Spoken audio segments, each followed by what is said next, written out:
Assalamualaikum warahmatullahi wabarakatuh. Alhamdulillahirabbil alamin. Wa bihi nasta'inu ala umurid dunya waddin. Wassalatu wassalamu ala asyrafil anbiya'i wal mursalin amma ba'du. Yang terhormat kepada Profesor Dr.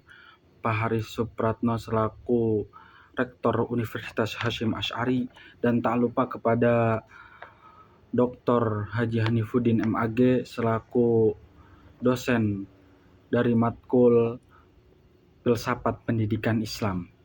Saya Muhammad Alfan Rifil Azra akan mempresentasikan presentasi yang nomor 5, yaitu sistem, modal, macam pendidikan Islam tentang pendidikan Islam abad 21. Di antara hal tersebut atau judul tersebut yaitu banyak subbab dan bab-babnya, yaitu menurut perubahan paradigma yang dinamis. Yang pertama yaitu sistem, yang ada dua, yaitu evaluasi dan kurikulum belajar. Nah, bagaimana untuk melestarikan pendidikan Islam abad 21, yaitu yang pertama sistemnya ada evaluasi dan kurikulum belajar. Evaluasinya kayak bagaimana? Seperti kita contoh dalam mengevaluasi 1 tahun peserta didik dan pendidik itu ada perubahan yang maksimal atau perubahan yang tidak ada dampak positifnya terhadap peserta didik. Nah, itu kita patut dievaluasi agar tidak ada kejelekan atau tidak ada kesia-siaan untuk kita mengajarkan kepada peserta didik. Nah, itu evaluasi. Dan yang kedua, kurikulum belajar. Nah, di antaranya yaitu seperti kita harus menatakan jam segini harus begini dan jam segini harus begini. Nah, itu di antaranya kurikulum pembelajaran dalam abad 21 pendidikan Islam. Nah, yaitu sistem ada evaluasi dan kurikulum. Yang kedua yaitu model, seperti pesantren dan lingkungan, universitas Islam, madrasah. Nah, ini seperti halnya dalam sekarang, yaitu masih dipakai sebagai pendidikan Islam di abad 21. Ada pesantren dan lingkungannya. Nah, ini berdampak kepada santri-santri tersebut. Pesantren tersebut basicnya seperti basic nahu sorof, atau basicnya basic seperti fikih, atau basicnya basic seperti ketauhidan. Nah, ini akan mempengaruhi terhadap peserta didik dan lingkungannya. Dan yang kedua yaitu Universitas Islam, seperti kita yaitu Universitas Hasyim Asy'ari, basicnya basic Islam. Nah, ini sebagai melestarikan model pendidikan abad ke-21. Dan yang ketiga madrasah. Nah, madrasah tersebut banyak di kalangan kita atau di daerah-daerah kita, seperti madrasah ibtidaiyah, madrasah diniyah, atau madrasah aliyah, madrasah sanawiyah. Nah, ini dilestarikan seperti halnya pendidikan di abad 21. Model tersebut yaitu akan mempengaruhi terhadap peserta didik bagaimana dia menempatkan dirinya masing-masing untuk bermasyarakat kepada masyarakat tersebut. Nah, gitu. Dan yang seterusnya yaitu tawaran ide sistem abad 21.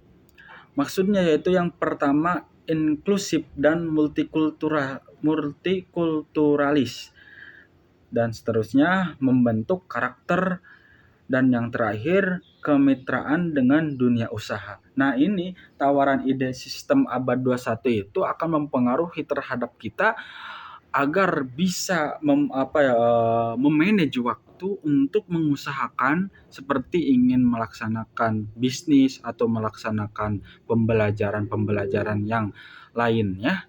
Nah, ini adalah dampak positif dari ide sistem dari abad 21.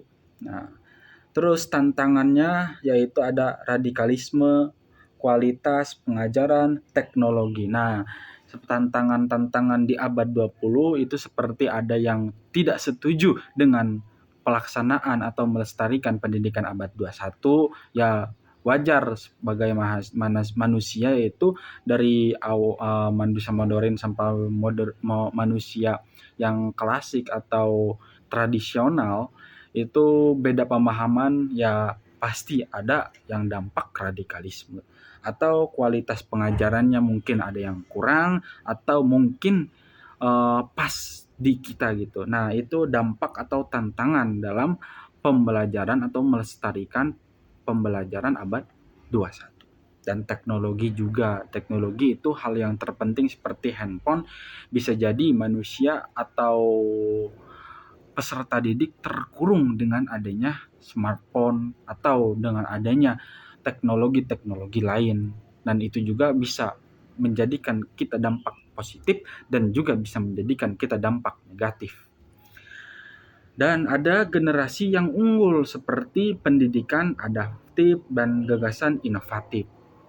Nah, ini generasi yang unggul itu akan menjadi dampak positif dari pendidikan hasil abad 20 atau pendidikan Islam di era abad 20. Nah, kita akan bagaimana nih untuk evaluasi terhadap manusia-manusia atau orang-orang yang dulu sampai sekarang itu evaluasinya gimana, atau mengintrospeksi diri atau melihat-lihat orang-orang lain bagaimana perubahan-perubahan yang melesat dari melaksanakan pendidikan abad 20. Dan yang terakhir itu pembelajaran sepanjang hayat, kolaborasi sekolah, industri, masyarakat. Nah, itu pembelajaran sepanjang hayat yaitu apabila kita melaksanakan pendidikan di era abad 20, nah bakal ada yang namanya kolaborasi di antaranya sekolah, masyarakat, individu. Nah, individu banyak kolaborasi seperti sekolah dan pesantren dan atau sekolah dengan masyarakat atau sekolah dengan industri juga banyak. Nah, demikian presentasi dari saya untuk menjelaskan pendidikan di abad 21, yang mana abad 21 yang bisa kita simpulkan yaitu ada beberapa sistem dan model dan tantangan itu sampai sekarang masih dilaksanakan atau masih dilakukan oleh beberapa kurikulum sekolah. Nah, tersebut itu. Mohon maaf apabila ada kesalahan yang kurang enak atau ada pembicaraan yang kurang dipahami, mohon maaf. Wallahul muwaffiq ila aqwamit thoriq. Assalamualaikum warahmatullahi wabarakatuh.